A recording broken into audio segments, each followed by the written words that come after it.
దేవుని నామమునకు స్తోత్రం. ప్రాణాత్మ దేహములను నీకే అర్పిస్తానని చెప్పి పాడుకున్నాం కదా. నిజంగా అర్పించేస్తామా? ఒకవేళ అలాంటి మన ప్రాణాన్ని అర్పించాలి అన్నంత పరిస్థితి వచ్చిందనుకోండి, ఎంతమంది ముందు ఉంటాం కదా? లేదంటే నీ ప్రాణం తీసేస్తానని చెప్పారంటే ఎంతమంది వెళ్తాం? ఒక ప్లేస్కి వెళ్తే వాక్యం ప్రకటించడం కోసం ఎంతమంది మనం రెడీగా ఉంటాం? ఈ పాట పాడినంత ఈజీ కాదు క్రిస్టియన్ లైఫ్, రైట్? చాలా అంటే పర్సిక్యూషన్ మనం చూస్తూనే ఉన్నాము ఇండియాలో ఏ లెవెల్కి ఉందో. అలా అనుకున్నప్పుడు నిజంగా ఆ ప్లేస్లో లేదంటే ఆ స్టేట్లో నేనే ఉంటే ఎలా నా రెస్పాన్స్ ఏమై ఉంటుంది అని చెప్పి ఆలోచిస్తే నిజంగా అంత ధైర్యం మనకు లేదేమో అనిపిస్తుంది. ఒకసారి చెక్ చేసుకుందాం మన యొక్క hearts and as we proceed in to the worship. ఒకసారి మీరు మాథ్యూ 16th చాప్టర్ తీసి మీరు ఉంచాలని ఇష్టపడుతున్నాను. 21st నుంచి ఈరోజు మనం చూస్తున్నాం.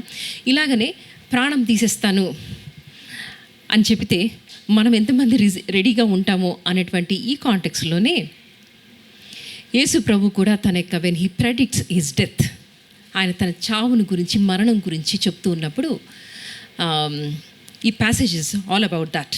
He ప్రెడిక్ట్స్ his death. ఆ టైం మొదలుకొని ఆయన తన యొక్క చావును గురించి ప్రెడిక్ట్ చేస్తూ వచ్చాడని చెప్పేసి మనకుంటుంది. ఆ టైంలో అలా చెప్తున్నప్పుడు Peter he response this way. ఏమంటాడంటే, నీకు అది దూరం అవును కాక అని అంటాడు. ఇప్పుడు జస్ట్ ఇమాజిన్, నేనే ఒకవేళ నేను ఒక ఊరికి వెళ్తున్నాను, నన్ను అక్కడ చంపేయబోతున్నారు అని అన్నాను అనుకోండి, మీరు ఎలా రెస్పాండ్ అవుతారు? వద్దు, ఖచ్చితంగా అలా వద్దు, మీరు చచ్చిపోతారు, we don't want to lose you అని చెప్పేసి చాలా న్యాచురల్గా జనరల్గా మనం అదే చెప్తాం. కానీ క్రైస్ట్ దానికి ఎట్లా రెస్పాండ్ అవుతున్నాడు తెలుసా? ఒకసారి చూడండి. అందుకనే సజెషన్స్ ఇచ్చే ముందు దేవుని చిత్తం ఏంటో తెలుసుకొని సజెషన్స్ ఇవ్వాలి. నిజంగా అది జరుగుతుంది, హాని జరుగుతుంది అని అన్నప్పుడు suggestions are easy and free కదా, మనం చెప్పేస్తాం.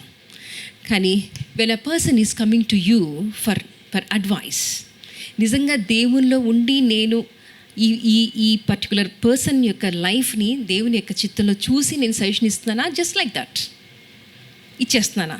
అంత మెచ్యూరిటీ, స్పిరిచువల్ మెచ్యూరిటీ లేదంటే better to keep quiet, right? So అలాగనే పీటర్ కూడా ప్రేమ కొద్దీ మాట్లాడుతున్నట్టు అనిపిస్తుంది మనకు. ఏమంటాడంటే మాథ్యూ 16th చాప్టర్ 23rd దేవుడు ఇలా చెప్తాడు, ప్రభు ఇలా చెప్తున్నారు, get away from me Satan, you are a dangerous trap to me. You are seeing things merely from a human point of view, not from God's. అంటే ఏమంటున్నాడంటే, నువ్వు నాకు ఒక ట్రాప్. ఎలా ట్రాప్ అయ్యాడు పీటర్? ఎవరి మీదైతే నా యొక్క సంఘాన్ని కడతానని చెప్పాడో అలాంటి పీటర్ని ఒక ట్రాప్ లాగా చూస్తున్నాడు క్రైస్ట్. ఎందుకునంటే దేవుని చిత్తానికి వ్యతిరేకంగా వచ్చేది ఏదైనా సరే, ఈరోజు ఏ మనిషి అయినా సరే, ఎవరైనా, that can be your husband, your wife, your children, anybody, ఎవరైతే దేవుని చిత్తానికి దూరంగా తీసుకెళ్తాం మనల్ని, వాళ్ళు మనకు ట్రాప్ అని చెప్తున్నాడు. అంతేకాకుండా ఈ హోల్ పిక్చర్ ఏమంటాడంటే, నేను అక్కడికి వెళ్ళాలి, నేను చచ్చిపోవాలి, ఐ విల్ బి కిల్డ్ అని అంటున్నాడు అనమాట. నేను మళ్ళీ తిరిగి లేస్తాను మొత్తం స్టోరీ చెప్పిన తర్వాత వద్దు ప్రభు అని అంటుంటే ఆయన అంటున్నాడు, యు ఆర్ అ ట్రాప్ అని చెప్తున్నాడు. ఎందుకంటే ఈ హోల్ థింగ్ని ఎప్పుడైతే మనం ఒక ఇష్యూని మనం ఒకరికి ప్రజెంట్ చేస్తున్నాం అనుకోండి, అది వాళ్ళు ఎలా చూస్తున్నారంటే, you are seeing the things only from from human point of view. ఈరోజు మన పెయిన్, లేదంటే మన యొక్క డియర్ వన్స్ యొక్క పెయిన్, లేదంటే మన చుట్టూ ఉన్న వాళ్ళ పెయిన్ ఎలా చూస్తున్నాం మనము? ఏ పాయింట్ ఆఫ్ వ్యూలో చూస్తున్నాం? హ్యూమన్ పాయింట్ ఆఫ్ వ్యూలో చూస్తే we will be trap for others and will be trap for ourselves. కానీ దేవుని యొక్క చిత్తాన్ని చూసేటువంటి స్పిరిచువల్ మెచ్యూరిటీ ఈరోజు మనలో ఉందా? ఒక పెయిన్ కానీ లేదంటే ఒకటి ఏదైనా సరే మన జీవితంలోకి వచ్చినప్పుడు వెంటనే ఒక కంక్లూషన్కి వచ్చేస్తాం. లేదా ఒక జీవితంలో పెయిన్ చూసామనుకోండి, నువ్వేదో తప్పు చేసావు కాబట్టే కదా, జోబు యొక్క స్నేహితులు చెప్పినట్టు మనం అలాగే కంక్లూడ్ చేస్తాం. కానీ క్రీస్తు అంటున్నాడు, it's nothing but a trap అని అంటున్నాడు. అలాగే నేను కిందికి వెళ్తే ఏమంటాడంటే 24th తర్వాత 25th, if you try to hang on to your life, you are going to lose it. If you are going to hang on to your life అంటే లైఫ్కి హ్యాంగ్ అవ్వద్దని అంటున్నాడు. ఎలా? పోగొట్టుకోవడానికి రెడీగా ఉండాలా? లైఫ్కి హ్యాంగ్ అవ్వడం అంటే ఏంటి? నువ్వు ఎప్పుడైతే లైఫ్కి హ్యాంగ్ అవుతూ ఉన్నావు నువ్వు అంటే న్యూ లివింగ్ ట్రాన్స్లేషన్లో మనకి చాలా అర్థమయ్యే రీతిలో చెప్తుంటాడు. ఎప్పుడైతే నువ్వు ఈ మెటీరియల్ థింగ్స్ లేదంటే దేవుని చిత్తం కానటువంటి వాటికి హ్యాంగ్ అయినంత కాలం, అంతకాలం ఏమవుతాడంట ఏంటంటే if you hang on, if you try to hang on to your life, you are going to lose it. But if you give up your life for my sake, you will save it. ఆయన క్రాస్ని ఎలా చూస్తున్నాడంటే, నేను ఆ cross ఎక్కితే లేదా ఆ జెరూసలేంకి వెళ్తే ఖచ్చితంగా I'm going to lose my life అని అంటున్నాడు. అలా వెళ్ళకుండా ఏం చేయాలి? నేను నా లైఫ్ని ప్రిజర్వ్ చేసుకున్నాను అని అనుకోండి. So I have to say no to Jerusalem and no to cross. అప్పుడు I will be able to live. కొంతకాలం నేను బ్రతకచ్చు, but you are going to lose it అని చెప్తున్నాడు. అంటే ఆయన క్రాస్ని ఎలా చూశాడంటే ఒక పనిష్మెంట్ మీడియం లాగా చూసింది the whole world. But Christ ఎలా చూశాడు దాన్ని అంటే it's a medium to fulfil God's purpose. అంత గొప్పగా చూశాడు. ఈరోజు నాకేంటి క్రాస్ అని అంటే కొంతమంది ఇలా చెప్పచ్చు, మా హస్బెండ్ నా లైఫ్లో నాకు క్రాస్, నా యొక్క సిక్నెస్ నాకు క్రాస్. ఏమనుకుంటామంటే 2 యాంగిల్స్ ఉంటాయి క్రాస్ని చూసేటువంటి విధానం అనమాట. నా లైఫ్లో ఒక పెయిన్ వచ్చింది అనుకోండి, అది దేవునికి దగ్గరగా తీసుకెళ్లేదిగా ఉంటే, ఒకవేళ ఒక ట్రబుల్సమ్ హస్బెండ్ లేదంటే ఒక ఇర్రెస్పాన్సిబుల్ హస్బెండ్ మన లైఫ్లో ఉన్నాడు అనుకోండి, ఏం చేస్తాం మనము? అతను చూసినప్పుడంతా ఎప్పుడెప్పుడు ఇతను వదిలేసి వెళ్ళిపోదామా లేదంటే ఈమెను వదిలేసిపోదామా అన్న బాధ వస్తుంది మనకు. కానీ దాన్ని దేవుని యొక్క పర్స్పెక్టివ్లో చూస్తే ఎలా ఉంటుందని అంటే, this person is helping me to bear much fruit, spiritual fruit. అంటే ఈ యొక్క ప్రేమ, సంతోషం, సమాధానం ఇవన్నీ ప్రాక్టీస్ చేయడానికి ఇతను నాకు ఒక మీడియం లాగా ఉన్నాడు అని అంటే ద హోల్ పాయింట్ చేంజెస్.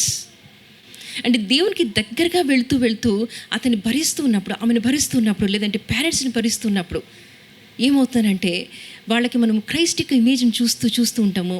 హోప్లెస్గా అనిపిస్తుంది, ఈ మనిషి ఎప్పటికీ మారడు, ఈ ఫ్రెండ్ ఎప్పటికీ మారడు అనిపిస్తుంది. కానీ సడన్గా అవుతుంది, ఒక చేంజ్ తీసుకొస్తాడు.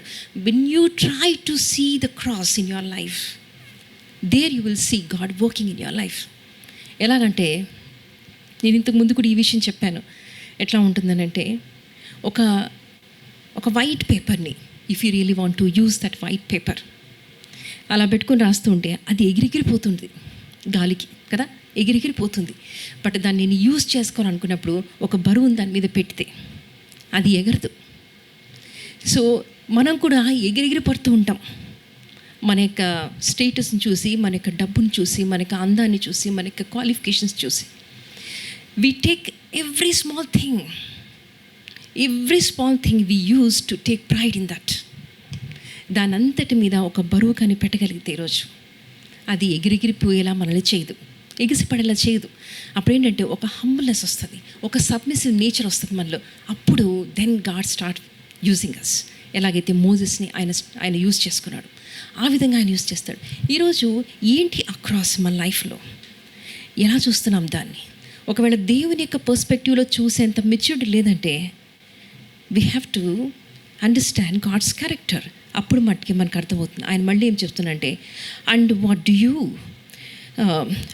You benefit if you gain the whole world and lose your soul. Soul is the most important thing in the entire universe అని చెప్తున్నాడు. నీ soul the most important thing. దాన్ని నువ్వు యూజ్ చేసుకుని ద హోల్ వరల్డ్ నువ్వు తీసుకున్నావు అనుకో, సంపాదించావు అంటే, హోల్ వరల్డ్ సంపాదించుకోవడం అంటే ఈ పొజిషన్ కావాలనుకున్నాం మనం. అందుకని ఏం చేసామంటే పిఎం పొజిషన్లోకి వెళ్ళాలనుకున్నారు, ఓట్ చోరీ చేసేసాడు. అతను అనుకున్నాడు నేను బతికిపోతానని చెప్పేసి. ప్రైమ్ మినిస్టర్ పొజిషన్కి ట్రై చేస్తున్నాడు కదా, సో ఓట్ చోరీ చేశాడు. ఈరోజు మనం ఏం చోరీ చేస్తున్నాం? మనం చాలా ఈజీగా ఆయన అంటాం. మనం ఈరోజు ఒక ఫేక్ ఎక్స్పీరియన్స్ పెట్టి ఒక జాబ్ తెచ్చుకుంటాం, ఫేక్గా మనము ప్రజెంట్ చేసుకొని మనము ఇంకొకరి హార్ట్కి గెలుచుకోవాలనుకుంటాం. We just want to be acceptable in people's view. అందుకనే అంతా కూడా ఫేక్ చేసుకుంటాం. You have won that person, you have won that relationship, but you have lost the integrity, then you have lost the soul also. అందుకని next వచనంలో ఆయన చెప్తాడు, నేను వస్తున్నాను లెక్క తీయడం కోసం. ఎలా నిలబడుతున్నా ముందు? ఎలా నిలబడతావు? అంతకుముందు వాళ్ళిద్దరూ నేకెడ్గా ఉండేవాళ్ళు దేవుని ముందు, because they had nothing to hide before God. Now they had to cover, they had to hide. అందుకనే ఈరోజు మనము ఏం హైడ్ చేస్తున్నాం అనేది మనం చూసుకోవాల్సిన అవసరం వస్తుంది. ఆయన అంటున్నాడు, నువ్వు ఏం చేసినా, నీ మాట్లాడిన ప్రతి మాట, నువ్వు చేసినటువంటి ప్రతి పని, you are accountable for that. అందుకనే ఈరోజు నువ్వు నీ క్రాస్ని తీసుకొని నన్ను వెంబడించు. ఆయన అంటున్నాడు, పీటర్ అంటున్నాడు, ప్రభా, ఈ చావు, ఈ క్రాస్, ఈ యొక్క పర్సిక్యూషన్, ఇవన్నీ, ఈ ఇన్సల్ట్స్, ఇవన్నీ నీకు దూరం అవుగాక, నాతో పాటు నువ్వు ఉండు అని చెప్తున్నాడు. అందుకని అంటాడు ఆయన, ఈ క్రాస్ లేకపోతే దేవుని చిత్తాన్ని నేను ఎలా నెరవేరుస్తాను అంటే ఒక సొల్యూషన్ ఇస్తున్నాడు సాటన్. నువ్వు నాకు జస్ట్ ఒక్కసారి మొక్కు, ఇచ్చేస్తాను ద హోల్ వరల్డ్. కానీ క్రైస్ట్ ఒకవేళ he could have benefited from that offer, whole world ఆయనకి ఇచ్చేస్తారంటాడు. బట్ ఆ యొక్క దేవుని చిత్తాన్ని నెరవేర్చేటువంటి opportunity Christ would have missed. So he didn't do that. ఈరోజు మనం ఏం చేస్తున్నాం? Hang on to are you hanging on to your life still in a worldly way? అప్పుడు నిజంగానే దేవుని యొక్క చిత్తాన్ని మనము నెరవేర్చలేం. ఈరోజు ఎందుకని మన యొక్క లైఫ్స్లో అంత ప్యాషన్ చూడలేకపోతున్నాం? మధు మార్నింగ్ మా ఇంటికి వచ్చాడు, వర్షంలో తడుచుకుంటూ. వెళ్ళాలి చర్చ్కి. I could see that passion in him. ఎవరో అన్నారు, it's not that Madhu is here, that's why I'm saying this. Madhu లాంటి వాళ్ళు ఇంకొంతమంది మనకు దొరికితే, అక్క మనం ఎంత మినిస్ట్రీ చేయొచ్చని. If every one of us here, if you really have that passion for God, ఒక రెయిన్ కానీ, ఒక స్టొమక్ పెయిన్ కానీ, nothing can stop us from coming to God's presence. ఈరోజు ఒక చిన్న ఇది దొరికితే చాలు, మనము దేవుని సన్నిధికి రావడానికి మిస్ చేసేస్తాం. ఈరోజు మనం ఇక్కడ ఉన్నాము అని అంటే చాలామంది దినాన్ని చూడలేక గతించిపోయారు కదా, మన వాళ్ళకంటే గొప్పవాళ్ళమనా. ఆయన అనుకున్నాడు ఆల్ఫాకి ఇంకొక సండే ఇవ్వాలని, అందుకే ఇచ్చాడు. కానీ ఈ గ్రాటిట్యూడ్ నాకు లేకపోతే I will be losing my soul. ఈరోజు ఒకసారి చెక్ చేసుకుందాం మనం. నా సోల్ నిజంగానే ఇంత ప్రెషస్గా దేవుడు చూసి, ఎంత ప్రెషస్గా చూశాడంటే, ఆయన తండ్రితో సమానంగా ఉండడం అది కూడా వద్దు అనుకొని నాకు అర్థమయ్యేలాగా శరీరం వేసుకొని వచ్చాడు. అంత నన్ను ప్రేమిస్తే ఈరోజు నేను ఏం చేస్తున్నాను? దేనికోసం నా సోల్ని పణంగా పెడుతున్నాను? ఆలోచిద్దాం మనము. ఇది చాలా సింపుల్ థింగ్ అనిపిస్తుంది, కానీ క్రైస్ట్ లాగా జీవించడం అనేది it's not a simple thing. చాలా సాక్రిఫైస్ చేయాల్సి వస్తుంది. అన్నీ ఎందుకోనంటే ఆయన చిత్తాన్ని నెరవేర్చడం కోసం. ఆయన చచ్చిపోతే తప్ప నీకు రిజరక్షన్ రాదు, నీకు న్యూ లైఫ్ రాదు. Imagine the seed, unless it goes into the ground and dice.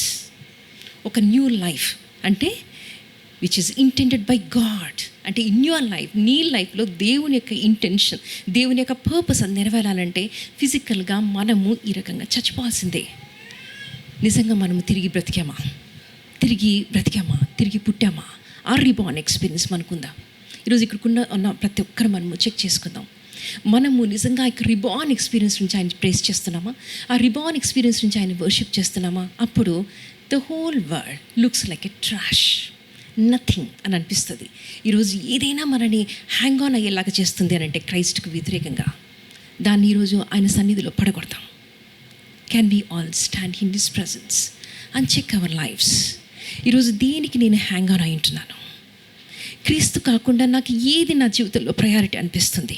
ఆ రిలేషన్షిప్, ఆ person, job, it can be anything which is taking the place of God in your life. దాన్ని ఈరోజు దేవుని సన్నిధిలో పడకూడదామా? ప్రభా, నీకంటే నాకు ఏది నా జీవితంలో ముఖ్యం కాకూడదు ప్రభా. నేను మెటీరియలిస్టిక్ లైఫ్ని లీడ్ చేస్తున్నానేమో, శారీరకంగానే నేను బ్రతుకుతున్నానేమో, స్పిరిచువల్గా డెడ్ అయిన స్టేట్లో ఉంటున్నానేమో ప్రభా. ఈరోజు నిజంగా చచ్చిపోయి నీకోసం ఆ యొక్క డెడ్ సీడ్ ఎట్లాగైతే మళ్ళీ స్ప్రౌట్ అవుతుందో, నేను ఆ విధంగా తిరిగి పుట్టాలనుకుంటున్నాను ప్రభా. Help me Lord, help me to see your purpose in my life. నేను ఒకరిని గెలుచుకోవడం కోసమో, ఒక రిలేషన్షిప్లో కంటిన్యూ అవ్వడం కోసమో, ఒక జాబ్ తెచ్చుకోవడం కోసమో, ఒక పొజిషన్ కోసం, ఒక పవర్ కోసమో నా ఫెయిత్ని పక్కన పెట్టేశాను ప్రభా. I just try to hang on to my life in my definition, in my own definition. But Lord,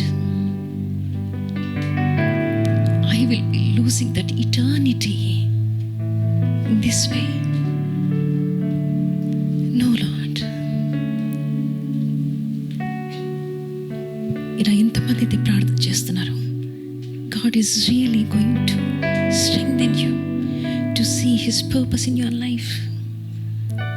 I'm not able to find my purpose. I'm not able to see that purpose అని చెప్పి ఈరోజు ఎంతమంది ప్యాషనెట్గా దేవుని సన్నిధిలో ప్రార్థిస్తున్నారు?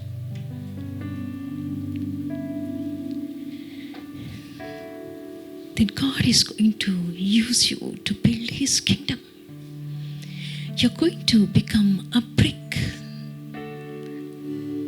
maybe a tool in His kingdom, a precious part in His body. Are you ready for that status? Or you are still looking for a worldly status? మనం ఆయన సన్నిధిలో confess చేద్దామా? ఆయన సన్నిధిలో మనము పశ్చాత్తాపంతో కన్నీరుతో ప్రార్థన చేద్దామా?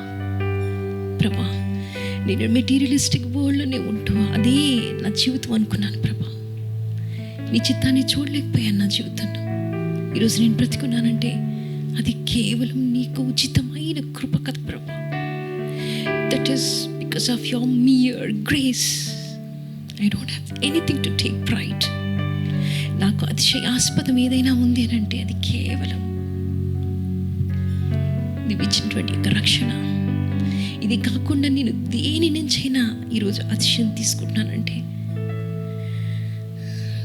అది నాకు దూరం అగును గాక అని ప్రార్థన చేద్దామా? ఈ పాట పాడుతుండగా మనకి హృదయాల్ని ఆయనకు సమర్పించుకుందామా? పూర్ణ హృదయంతో, పూర్ణ ఆత్మతో మనం ఆయన ఆరాధిద్దామా?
ప్రేమ ఎందుకనో తెలిపెదవా దేవా, ఒకరోత హృదయం నీ కోసం అన్ని ఘోర శ్రమలను పొందితివా.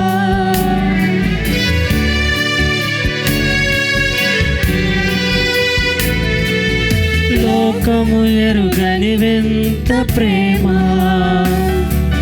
సిలువలో నిన్ను చూడగా కనిపించే, నీదేముపై గాయములు ఆ ప్రేమలో నా పాపమంతటిని ఎరిగితివా నీ రక్తముతో, నన్నంతగా ప్రేమించితివి, నేను నిన్ను ప్రేమింతును. పూర్ణ హృదయముతో, పూర్ణ ఆత్మతో, నా పూర్ణ మనస్సుతో నిన్ను ప్రేమింతును. మంచి దేవుడు, మంచి దేవుడవు, ఎంతో మంచి ప్రభుడవు, నా మంచి ప్రియుడవు. యేసు నిన్ను ప్రేమింతును. పూర్ణ హృదయముతో,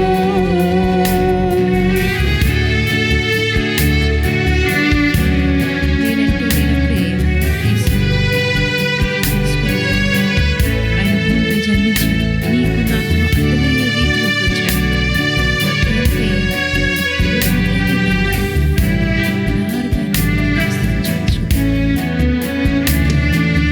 నేనంటూ లేనప్పుడే యేసు నన్ను నీవు ఎరిగితివని తెలుసు. నిన్ను నేను కోరక మునుపే నిన్ను కోరి భూమిపై జన్మించి,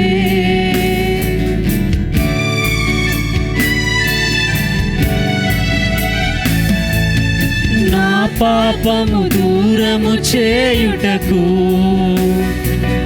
నా బలము చాలదు అని తెలిసి, నీ మదిలో నా పేరు తలచి, ఆనాడే నాకై మరణించి రక్షణ నీచితివే. ఉచితముగా కృపమూలముగా నీ మేలులను ఏలమరతును. యేసు నిన్ను ప్రేమింతును. పూర్ణ హృదయముతో, పూర్ణ ఆత్మతో, నా పూర్ణ మనస్సుతో నిన్ను ప్రేమింతును. మంచి దేవుడవు,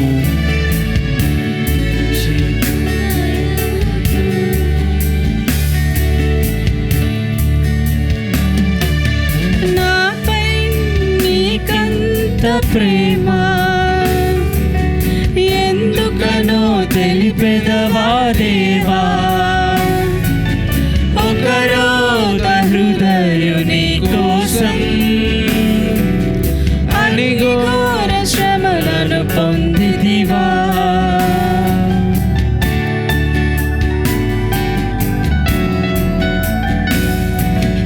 లోకము ఎరుగని వింత ప్రేమ, సిలువలో నిన్ను చూడగా కనిపించే, నీ దేహము పైన గాయములు ఆ ప్రేమలోతును కనపరచే. నా పాపమంతటిని కడిగితివా నీ రక్తముతో, నన్నంతగా ప్రేమించితివి, నేను నిన్ను ప్రేమింతును. పూర్ణ హృదయముతో, పూర్ణ ఆత్మతో, నా పూర్ణ మనస్సుతో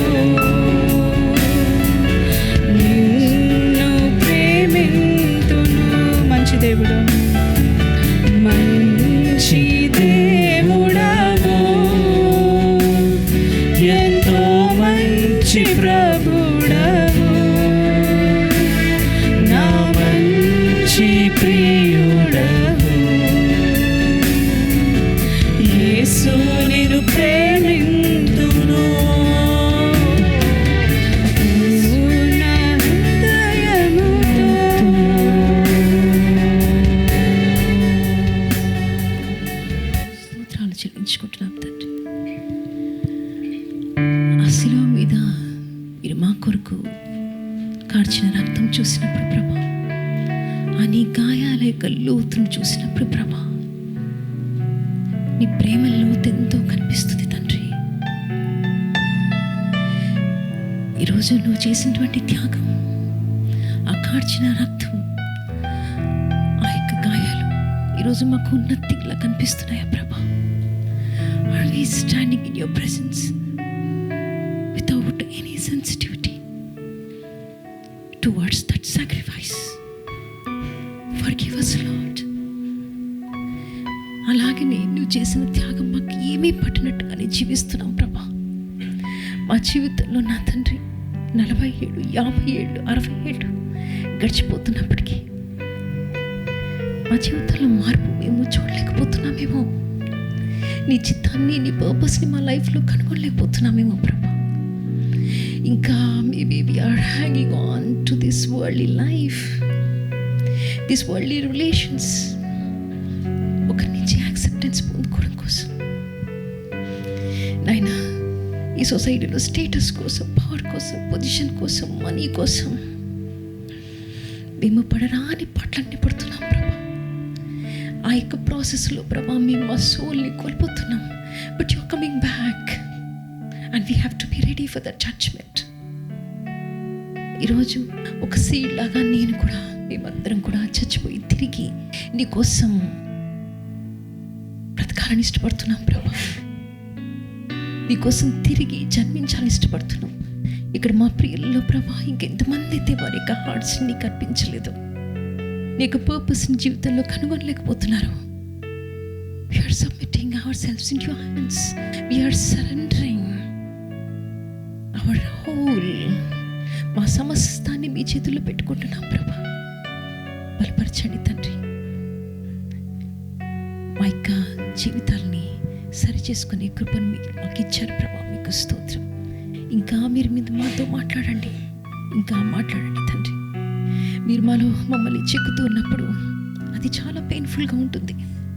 but lord, speak to us so that we can be a weapon in your hands. కృప చూపించమని, ఈ సమయాన్ని మాకు ఆశీర్వాదకరంగా చేయమని యేసుక్రీస్తు వారి పరిశుద్ధమైన నామమున అడిగి వేడుకుంటున్నాము తండ్రి. ఆమేన్.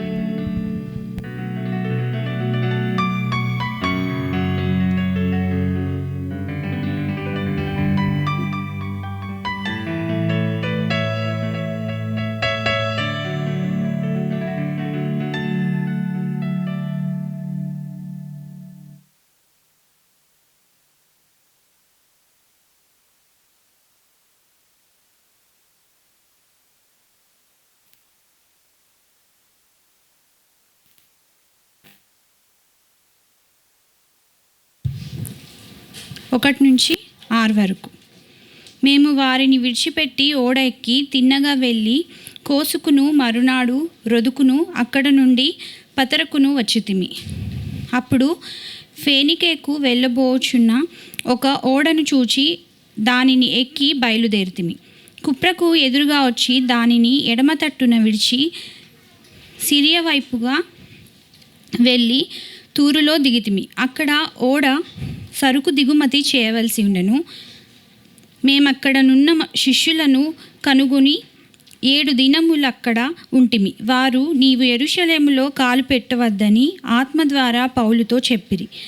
ఆ దినములు గడిపిన తర్వాత ప్రయాణమై పోచుండగా భార్యలతోనూ పిల్లలతోనూ వారందరూ మమ్మను పట్టణము వెలుపలి వరకు సాగనంపి వచ్చిరి. వారును మేమును సముద్ర తీరమున మోకాళ్ళుని ప్రార్థన చేసి ఒకరి యొద్ద ఒకరు సెలవు పుచ్చుకొంటిమి. అంతటా మేము ఓడ ఎక్కితిమి. వారు తమ తమ ఇండ్లకు తిరిగి వెళ్ళిరి. Thank you.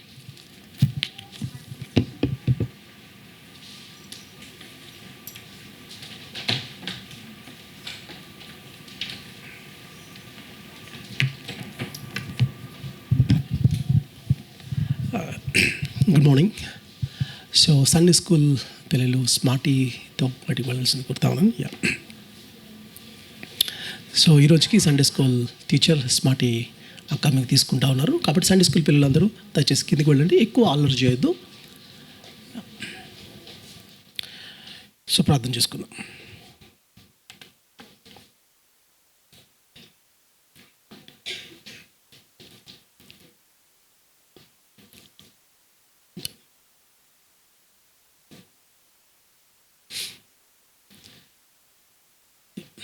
Thank you Anish.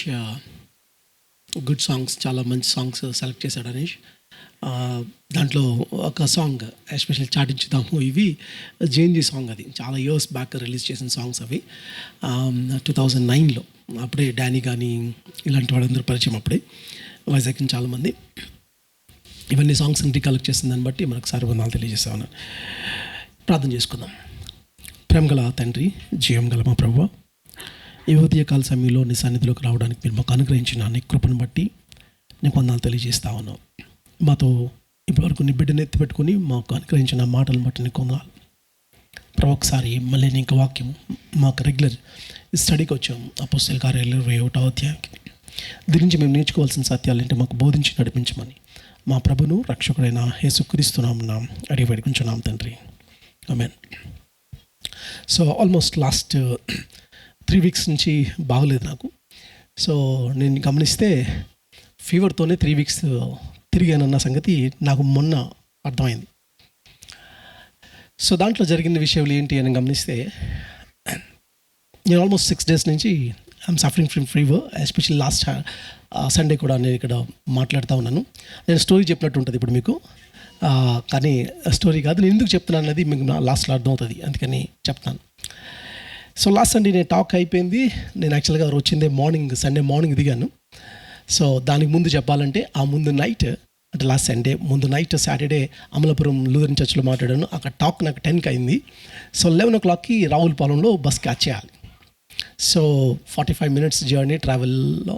ఇంకా అప్పటికి బస్ని వాడిని నాకు ఆఫ్ చేసి ఆయన్ని మీరు వెయిట్ చేయండి అని అంటే అక్కడ వెయిట్ చేయించాం. సో నైట్ అంతా నాకు నిద్ర లేదు. సో ఆ ముందు వీక్ ఏమైందంటే నేను గుంటూరు వెళ్ళాను. ఆ గుంటూరులో హోల్ నైట్ అంటే 48 hours 1 minute కూడా పడుకోలేదు. ఏదంటే నాట్ ఈవెన్ 1 minute. సో చాలామంది ఇంటరాక్ట్ అవుతున్నారు. తర్వాత ఏమో నాకు నిద్ర వస్తుంది కానీ నిద్ర పట్టట్లేదు. అట్లాంటి పరిస్థితి అది ఆ వీక్ జరిగింది, లాస్ట్ వీక్ కూడా అది జరిగింది. ఈ లోపల వితిన్ ఆ 1 week గ్యాప్లో నేను 11 places మాట్లాడడం జరిగింది. సో ట్రిప్స్ ఇట్లా జరుగుకుంటూ లాస్ట్ సండే వచ్చాను. ఫీవర్తోనే సిగ్గా ఉన్నది. అయిపోయిన తర్వాత ఇంటికి వెళ్ళి పడుకుందామని పండుకున్న తర్వాత జాయ్సీ వాళ్ళ లేదా ఆయన వాళ్ళు నాకు ఫోన్ చేసి డిన్నర్కి పిలిచారు. సో నేను డిన్నర్కి చాలా కష్టంగానే వెళ్ళాను, but I had good time. అది అయిపోయిన తర్వాత ఇంటికి వచ్చాను. నైట్ ఫీవర్ వచ్చింది. సో మండే అంతా చాలా సిక్ అయ్యాను. Early morning Tuesday morning 7 o'clock ఫ్లైట్కి మళ్ళీ వైజాగ్ వెళ్ళవలసి వచ్చింది. అలాగే ఫీవర్తోనే వెళ్ళాను. సో ట్యూస్డే నేను అక్కడ, ఎందుకంటే that's my long time dream. ఎందుకంటే నేను టీన్స్ని రీచ్ అవ్వాలి, నేను రీచ్ అవ్వాలని కాదు, మిమ్మల్ని తయారు చేసి మీ ద్వారా టీన్స్ని రీచ్ అవ్వాలని చాలాసార్లు చాలామందిని ట్రై చేశాను. కానీ దానికి తగినట్టు నాకు ఎప్పుడు ప్లాట్ఫామ్ క్రియేట్ అవ్వలేదు. అంటే నేను టీన్స్ని రీచ్ అయ్యాకంటే మీకు లాంటి యంగ్స్టర్స్ కొంతమంది అడ్విన్ లాంటి వాళ్ళు ఇదైతే టీన్స్ని ట్రైన్ చేయొచ్చు కదా అన్న దాంట్లో. కానీ అనుకోకుండా ఇది లాస్ట్ మంత్ ఒక టీన్స్ ప్రోగ్రామ్ ఒకటి వైజాగ్లో కండక్ట్ చేశారు. దానికి స్పీకర్గా వెళ్ళాను. వాళ్ళు వితిన్ 1 monthలో ఇంకో ప్రోగ్రామ్ పెట్టేశారు. కాబట్టి నాకు లాంగ్ టైమ్ డిజైర్ డ్రీమ్ కాబట్టి ఆ విజన్ కోసం మళ్ళీ వెళ్ళవలసి వచ్చింది. అదే ఫీవర్తోను మళ్ళీ టాక్ అయిపోయిన తర్వాత 2 talks అయిపోయిన తర్వాత మళ్ళీ నైట్ వచ్చి ఆ నెక్స్ట్ డే కూడా సఫర్ అయ్యాను. నేను ట్రైన్లో మళ్ళీ నైట్కి వచ్చాను. Almost 12 hours journey. మళ్ళీ నిన్న ఫీవర్. ఇప్పుడు కూడా ఎవ్రీ 6 hours ట్యాబ్లెట్స్ వేసుకుంటూ వస్తా ఉన్నాను. ఈ జర్నీస్ అన్నింటిలో నాకు అర్థమవుతుంది ఏంటంటే, ఒక ప్రక్కన ట్రావెల్ చేస్తూ ఉన్నాను. ట్రావెల్లో నేను చాలామందిని వ్యక్తులను కూడా కలుసుకుంటా ఉన్నాను. అదేంటంటే, నేను ఫ్లైట్లో వెళ్తున్నప్పుడు నేను ఎక్కి కూర్చున్నాను. ఇంకా ఫ్లైట్ స్టార్ట్ అవ్వలేదు. బెల్స్ పెట్టుకోమన్నారు. ఈ లోపల ఒక ఆయన పెద్ద ఆయన లేచి అటు ఇటు తిరుగుతూ ఉన్నాడు. Is well educated, more than ఒక 60 years ఉంటాయి. ఎయిర్ హోస్టెస్ చెప్తా ఉంది ఏమనంటే, మీరు అట్లా నుంచోకూడదు అని అంటే చాలా అగ్రెసివ్గా ఆవిడ మీద అరుస్తున్నాడు. అంటే నాకు తెలుసు ప్రాబ్లం ఏంటంటే యాటిట్యూడ్ ప్రాబ్లం. ఆవిడ చెప్తే తీసుకోలేపాడు, యాటిట్యూడ్ ప్రాబ్లం. సరే నేను తిరిగి వైజాగ్ నుంచి ట్రైన్లో తిరిగి వస్తున్నప్పుడు నేను సెకండ్ AC బుక్ చేశారు వాళ్ళు. సెకండ్ ACలో వస్తూ ఉన్నాను. ఎట్లా మాట్లాడుతున్నారు అంటే జనాలు, పడుకున్నాడు అనేది కూడా లేదు. మార్నింగ్ 5 o'clock ఆవిడ లేచిపోయింది. ఫోన్ పెట్టుకొని పాటలు వినేస్తుంది. నేను లేచి, మ్యామ్ మినిమం సెన్స్ కదా, తప్పుగా అనుకోకండి, పడుకున్నారు కదా అంటే ఇయర్ ఫోన్స్ పెట్టుకోండి. పడుకుంటుపోయింది. తర్వాత నా ముందు కూర్చున్న ఆయన అలారం మోగుతుంది, ఆయన తప్ప అందరు లేచినారు. సో నేను ఆయన లేపి, సార్ మీరు తప్ప అందరు లెగిస్తున్నారు. గట్టిగా మాట్లాడుకోవడం, పర్సనల్ విషయాలు ఫోన్లో మాట్లాడుకోవడం, సివిక్ సెన్స్ లేకపోవడం, ఇవన్నీ చూసినప్పుడు అరే ఇంత మార్పులు రావాలి వ్యక్తుల్లో, చాలా బర్డెన్తో వస్తా ఉన్నాను. వ్యక్తుల్లో మార్పు రాకపోతే, సివిక్ సెన్స్ లేకపోతే, ఇండియన్స్ అనగానే ఇప్పుడు యూరోపియన్ అమెరికన్ కంట్రీస్లో చాలా చిన్న చూపు చూస్తూ ఉన్నారు. ఎక్కడ పడితే అక్కడ తుక్కు వేయడం, ఎక్కడ పడితే అక్కడ స్పిట్ చేయడం కదా. మన వాళ్ళు ఆర్ట్లు వేస్తున్నారంట, పాన్ ఆర్ట్స్, నమిలి చూసేస్తున్నారట ఇంగ్లాండ్లో. కాబట్టి ఇలాంటి పరిస్థితుల్లో మనం ఇక్కడ సివిక్ సెన్స్ లేదు, ఈవెన్ మన టైం మేనేజ్మెంట్ బాగాలేదు, ఇంటెగ్రిటీ లేదు కదా. సో ఇలాంటి పరిస్థితుల్లో దేవుడు ఏమైనా టీచ్ చేస్తున్నాడా, ఇవన్నీ ఆలోచిస్తున్నప్పుడు నాకు 21st చాప్టర్కి వచ్చినప్పుడు కొంచెం నేను పౌల్తో పోల్చుకుంటలేదు. బై ద వే నేను చెప్పే పాయింట్ ఏంటంటే, పౌల్ యొక్క స్ట్రగుల్ ఏంటో నాకు అర్థమవుతూ ఉంది. ఒకసారి నేను ట్రావెల్ చేస్తూ వెళ్తున్నప్పుడు విజయవాడలో మార్నింగ్ వాళ్ళు చెప్పారు అని అంటే, అది midnight 3 o'clockకి బస్ వస్తుంది, నేను ఎక్కడి నుంచో వస్తున్నాను, విజయవాడకి దిగాలి, కాబట్టి నేను వెయిట్ చేస్తూ ఉన్నాను. అంటే నా కోసం మార్నింగ్ వెయిట్ చేస్తా ఉన్నాను. నేను చెప్పాను అనమాట, లేదు నేను విజయవాడ స్టేషన్లో దిగుతాను, ఎర్లీ మార్నింగ్ వచ్చి నేను పిక్ చేసుకోవద్దు, నేను ఈ లోపల స్టేషన్లో ఇది ఉంటుంది, ఏసీ రూమ్ ఒకటి ఉంటుంది, దాంట్లో నేను కూర్చుంటాను, ఇంత 200 pages కొంతసేపు కూర్చుంటాను, మీరు రండి తీరుబడిగా అని చెప్పి కూర్చుంటాను. సో వాళ్ళు 7 o'clock వచ్చి వాళ్ళు వెయిట్ చేస్తున్నారు. ఏ ప్లాట్ఫామ్ అంటే ప్లాట్ఫామ్ నెంబర్ 11 అన్నాను. ప్లాట్ఫామ్ నెంబర్ 11కి వచ్చారు, చూశారు, అక్కడ నేను లేను, లేదు ఇక్కడే ఉన్నాను అంటున్నాను. వాళ్ళతో వాదిస్తున్నాను. అప్పుడు నాకు అర్థమైంది, పక్కన ఒక పెద్ద బిల్డింగ్, ఇంకో బిల్డింగ్ ఉంది, విజయవాడలో 2 buildings, కాబట్టి అక్కడికి వెళ్ళాను, అక్కడ లేదు. నేను వాళ్ళతో వాదిస్తా ఉన్నాను. పక్కన ఎవరికి ఇచ్చినా ఫోన్ ఇవ్వండి అని అంటే పక్కన ఇస్తున్నా, సార్ ఇక్కడే ఉన్నాను. ఒక ఆయన ఫోన్ తీసుకొని, మీరు విజయవాడ వెళ్ళాలా అని అడిగాడు నన్ను. నాకు అప్పుడు అర్థమైంది నేను గుంటూరులో దిగేశానని.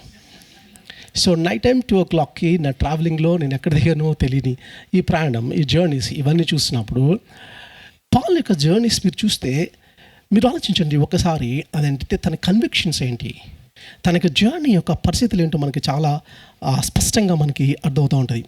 మీరు ఈ మొదటి లేకపోతే 21st chapter 1 and 2 ఆ వర్సెస్లో మీరు చూస్తే తను ఎక్కడి నుంచి ఎక్కడికి వెళ్ళాడో చాలా క్లియర్గా తనకి చెప్తా ఉంటాడు. ఒకటి, కాస్ నుంచి రోడస్ వరకు వెళ్ళాడు, దట్ ఈస్ 137 kilometers. నేను 600 kilometers వెళ్ళాను, but flight 1.5 hours, 1 hour 20 minutes. కానీ పాల్ లైక్ జర్నీ ఎంత అంటే సీ రూట్ 137 kilometers. రోడస్ నుంచి పాట్రాకి వెళ్ళాడు, అంటే మోడర్న్ టర్కీకి, అక్కడ 146 kilometers సీ రూట్. సీలో అంటే షిప్ ఎంత ట్రావెల్ చేస్తుంది 1 hourకి?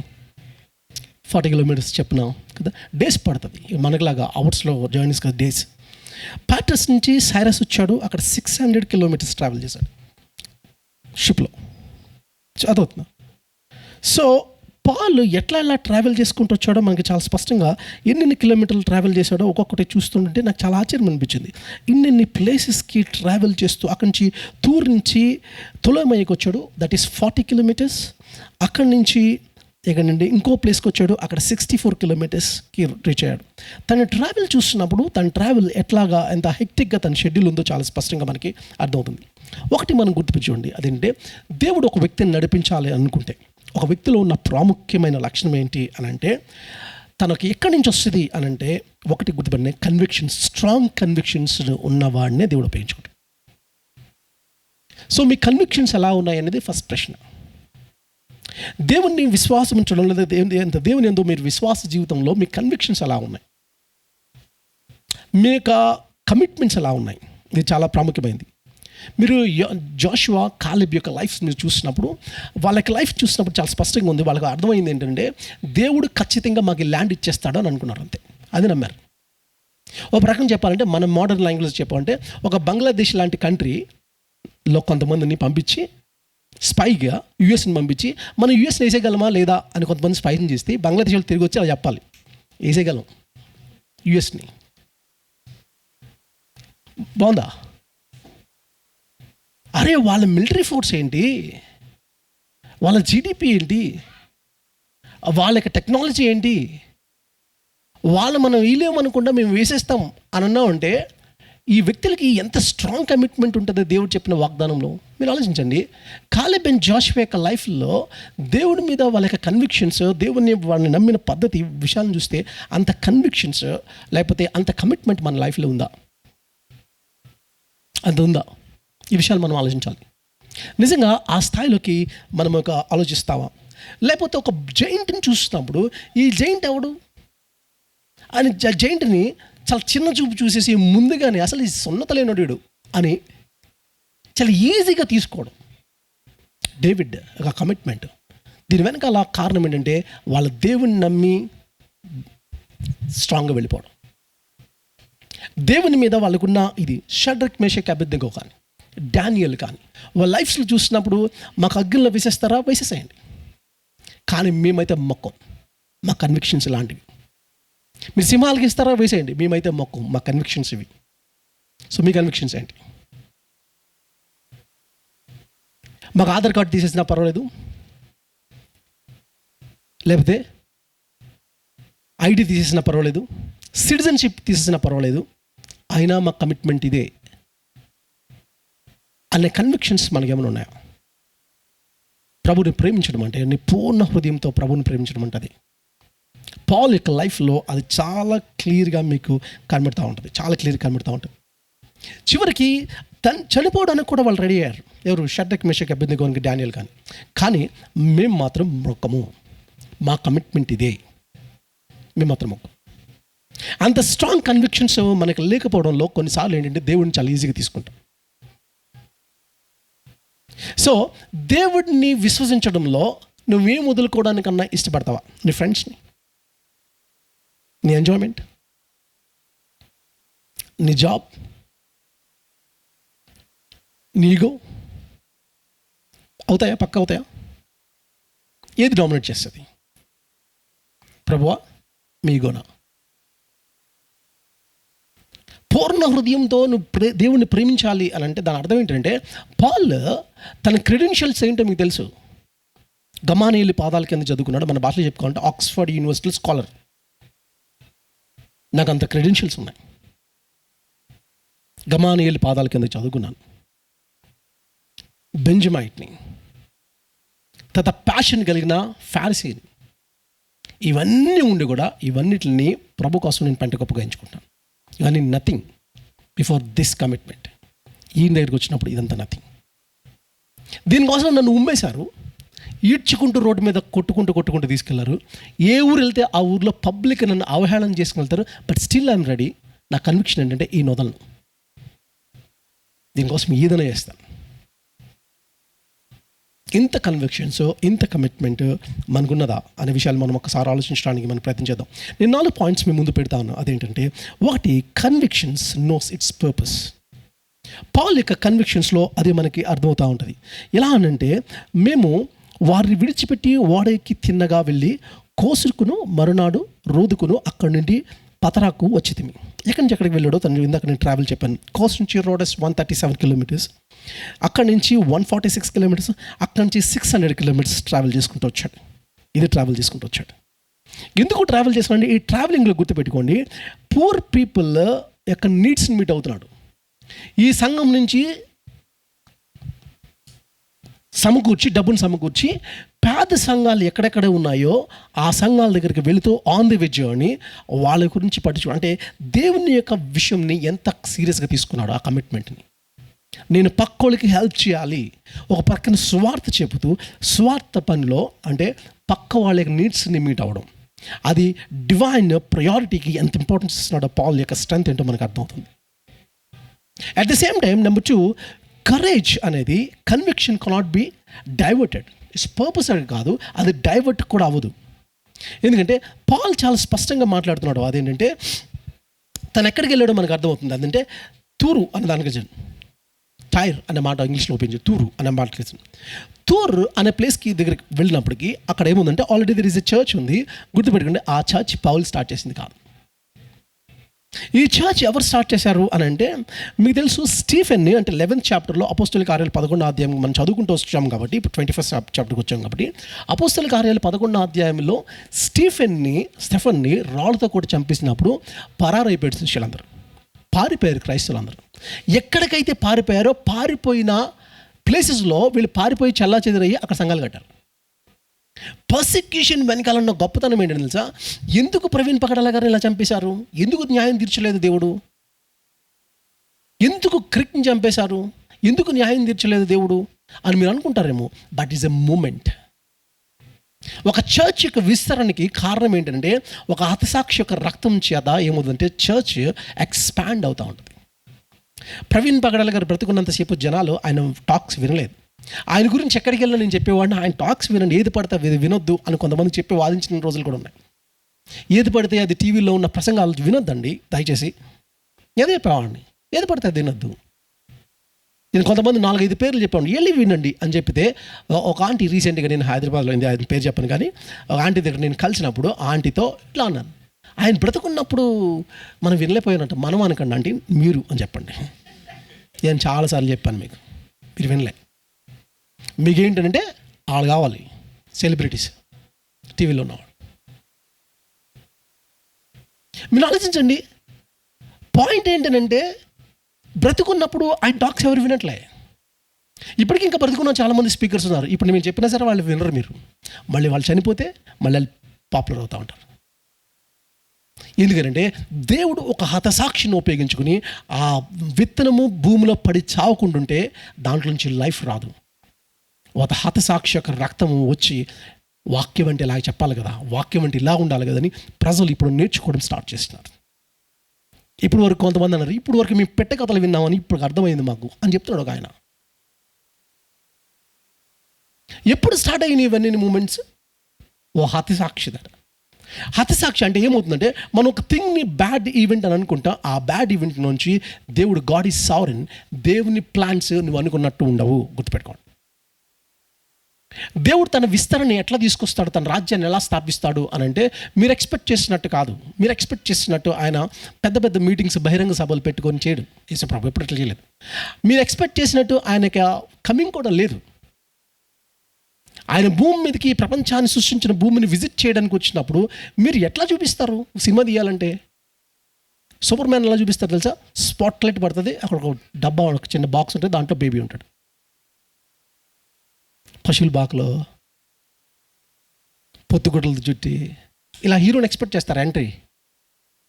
నువ్వు ఎక్స్పెక్ట్ చేయలేనట్టు ఆయన ఎంటర్ అవుతున్నాడు. నువ్వు ఎక్స్పెక్ట్ చేయాలంటే ఆయన ఇన్వాల్వ్ అవుతాడు. సో నీ తలంపుల్లాగా ఆయన తలంపులు ఉండవు. ఫస్ట్ థింగ్, ఆయన ఒక ఇష్యూని ఎలా డీల్ చేయాలో ఆయనకు తెలుసు. ఆ ఇష్యూని డీల్ చేసుకునే పద్ధతిలో ఆయన ఇట్లా డీల్ చేసుకుంటూ వస్తున్నాడు. సంఘము హింసింపబడినప్పుడు, స్టెఫెన్ చచ్చిపోయినప్పుడు చల్లా చెదరైపోయారు, పారిపోయారు. కానీ గొప్ప విషయం అంటే ఆ భయంతో పారిపోతూ ఎక్కడికి వెళ్తే అక్కడ సువార్తలు చెప్పారు. ఎందుకంటే వీళ్ళు అక్కడే చోట కూర్చున్నారు. ఒకనొకప్పుడు దేవుడు చెప్పిన మాట ఆది కాండంలో, మీరు ఫలించి అభివృద్ధి చెంది భూమి నుంచి విస్తరించి, మీరు విస్తరించండి, ఏలండి అని అంటే వీళ్ళు 11వ అధ్యాయంకి వచ్చిన ఏలకుండా ఒక చోట కూర్చుని బైబిల్ టవర్ కట్టేస్తున్నారు.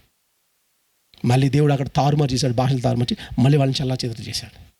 సో దేవుడికి ఎలా చల్లా చెదరు చేయాలో తెలుసు, వాళ్ళ నుంచి మళ్ళీ ఎలా యూనిటీ తీసుకురావాలో మనకు తెలుసు ఆయన. సో దేవుడు యొక్క వేస్ నువ్వు అనుకున్నట్టు లేవు. సో పర్సిక్యూషన్ వల్ల ఏం జరుగుతుంది అనేది విషయం చాలా స్పష్టంగా మనకి అర్థమవ్వాలి. సంఘము పర్సిక్యూట్ అవ్వడం వల్ల ఎక్కడికైతే వెళ్ళిందో అక్కడ ఏమైందంటే సంఘము స్థాపించబడింది. ఈ ప్రజలు వెళ్ళిపోయి సంఘాన్ని స్థాపించారు.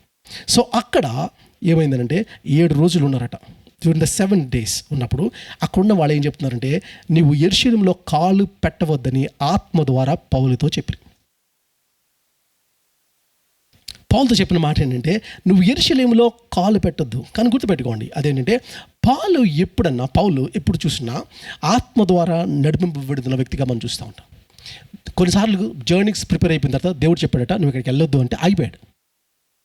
ఎప్పుడన్నా దేవుడు నన్ను పిలిచినప్పుడు పలానా చోటకి అలెఫ్ నువ్వు స్పీకర్కి వెళ్ళాలంటే నేను ప్రార్థన చేసి, ప్రభావ వెళ్ళనా లేదన్నా ఆలోచిస్తున్నానా, గాడ్ స్పిరిట్ లీడింగ్ కోసం వెయిట్ చేస్తున్నానా, లేకపోతే మంచి అవకాశం వచ్చిందని వెళ్ళిపోతున్నానా? I will led by the spirit or led by my popularity? ఈ ప్రశ్న నేను వేసుకుంటున్నాను. ఇప్పుడు 21వ అధ్యాయం యుద్ధం అయిన తర్వాత నన్ను పిలిస్తే నన్ను చప్పట్లు కొడుతున్నారు, దానికోసం నేను ఎగబడుతున్నానా, లేకపోతే నిజంగా I lead by the spirit, ఆత్మతో ప్రేరేపింపబడి నడిపింపబడుతున్నాను? ఈ ప్రశ్న ప్రతి స్పీకర్ లేకపోతే మనందరం వేసుకోవాల్సిందే. నేను కూడా వేసుకుంటున్నాను. నాకు ఒక అవకాశం వచ్చిందని పరిగెడుతున్నానా, లేదు అని అంటే ప్రే చేసుకొని ఒక కమిట్మెంట్ ఇచ్చి వెళ్తారు. పాల్ ఇక్కడికి వెళ్ళొద్దు అంటే వెళ్ళలేదు, ఆగిపోయాడు. ఇక్కడికి వెళ్ళు అంటే వెళ్ళాడు. అట్లాగే నడపబడ్డాడు, ఆత్మతో నడపబడ్డాడు. తన ఇన్స్టింక్ట్ ఐడియాతో కాదు, తన ఓన్ ఐడియాతో కాదు, తన సొంత చిత్తాన్ని బట్టి కాకుండా దేవుని మీద ఆధారపడిన ఒక వ్యక్తి. అంటే క్రీస్తు పోలికలోకి రావడం అంటే అర్థం ఏంటంటే అదే. యేసు ప్రభు గురించి మాట్లాడుతూ ఆయన ఏమంటామంటే ఆయన ఆత్మలో సేద తీర్చుకున్నాడు. He rested in spirit. Rest కూడా స్పిరిట్లో తీసుకుంటాడంట. He involve the spirit in his rest. ఆలోచించండి, దేవుని మీద మనం ఆధారపడినట్లు అలా ఆధారపడ్డామా? మీరు చూస్తే ఇక్కడ అర్థమవుతుంది. అపోస్తుల కార్యాలు 20వ అధ్యాయం అంటే జస్ట్ ఒక ముందు చాప్టర్ చూస్తే 22 నుంచి 23వ వచనంలో ఇట్లా అంటాడు పౌలు. లాస్ట్ టైం మనం మాట్లాడుకున్నట్టుంటే పౌలు పరిశుద్ధాత్మ చెప్పినట్లు చేయాలనే ఉద్దేశంతో నేను యెరూషలేము వెళ్తున్నాను, అక్కడ ఏం జరుగుతుందో నాకు తెలియదు, నేను కష్టాలు కారాగాలను ఎదుర్కొంటానని పరిశుద్ధాత్మ నన్ను ప్రతి పట్టణంలో ముందే వారించాడు. ఇది మాత్రం నాకు తెలుసు. పరిశుద్ధాత్ముడు దేవుడు నాకు ముందే చెప్పాడు. ఏం చెప్తాడంటే నీకు కష్టాలు వస్తాయి అని చెప్పాడు తప్ప ఎలా వస్తాయని చెప్పలేదు అన్నాడు. I'm lead by the spirit. నాకు దేవుడు వార్న్ చేశాడు. సో వార్నింగ్ అర్థం ఏంటి అని అంటే నన్ను ఆగిపోమని కాదు, get ready for the war, get ready to face the persecution. సఫరింగ్ని, ట్రయల్స్ని ఫేస్ చేయడానికి గెట్ రెడీ అని పరిశుద్ధాత్మ దేవుడు చెప్తా ఉన్నాడు. ఇప్పుడు ఏమన్నారంటే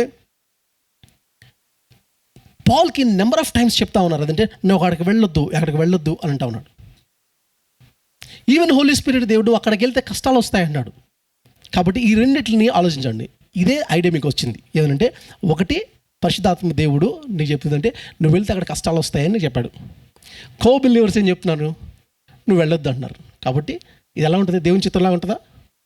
దేవుని చిత్తంలాగా ఉంటుంది కదా, ఉండదా? కానీ దేవుని చిత్తం కాదు.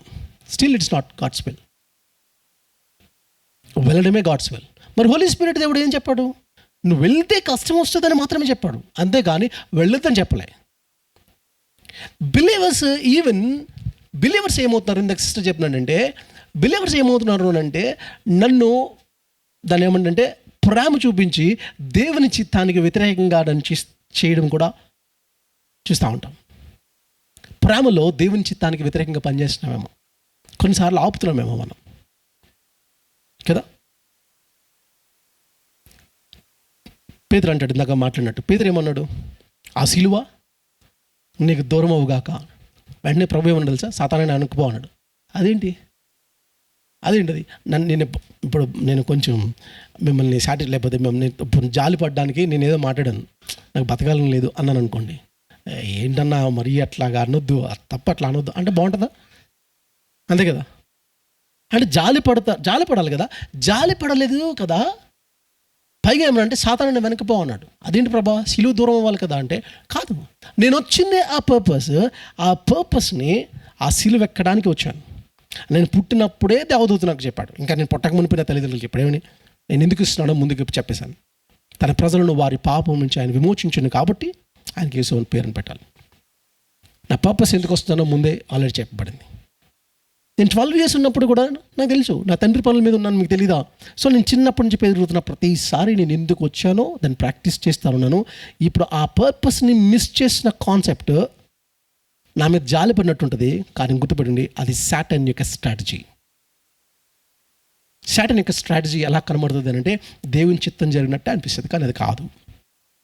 నినివే వెళ్ళమన్నాడు తార్షీష్కి మనోడు రెడీ అయ్యాడు. మనోడు రెడీ అయ్యాలంటే తార్షీష్ వాడే రెడీగా ఉంది అక్కడ. ఇది దేవుని చిత్తం అవుదా? నీకు రెడీగా ఉన్న షిప్ ఏంటి?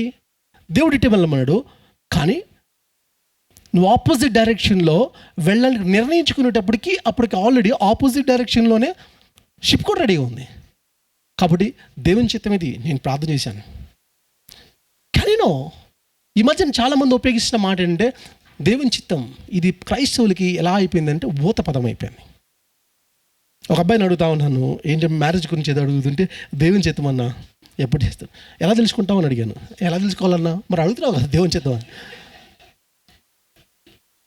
ఊరికనే ఊత పదం. గాడ్స్ విల్ అనేది జస్ట్ ఏంటంటే క్రైస్తవులకి ఊత పదం అయిపోయింది. కాబట్టి ఇక్కడ మనం గమనించాలి ఏంటంటే పరిశుద్ధాత్మ చెప్పినట్టు పౌలు ఎక్కడికి వెళ్ళమంటే ఎక్కడికి వెళ్ళడం, ఎక్కడ ఆగిపోమంటే అక్కడ ఆగిపోవడం, ఇది మనకి నెంబర్ ఆఫ్ టైమ్స్ అది కనబడుతూ ఉంటుంది. కానీ వాళ్ళు ఎంత బతిమాలన వెళ్ళొద్దు అని చెప్పినా సరే గుర్తుపెట్టుకుంటే తను డైవర్ట్ చేయలేకపోయారు. తన కన్విక్షన్ ఏంటంటే తన పర్పస్ని మిస్ చేయలేదు, తను డైవర్ట్ కూడా చేయలేకపోయారు. సో మీ కన్విక్షన్స్ అలా ఉన్నాయా అనేది మీరు ఒకసారి మీరు ఆలోచించుకోవాలి. అందుకని 20-23 నేను కష్టాలు కారాగారాలు ఎదుర్కొండాన్ని పరిశుద్ధాత్మ నన్ను ప్రతి పట్టణంలో ముందే వారించాడు. ఇది మాత్రం నాకు తెలుసు, ముందే చెప్పాడు అంటాడు. కాబట్టి పౌల్కి గుర్తుపెట్టుకోండి, పౌల్కి ఏంటంటే అంటే not every warning is a call to stop.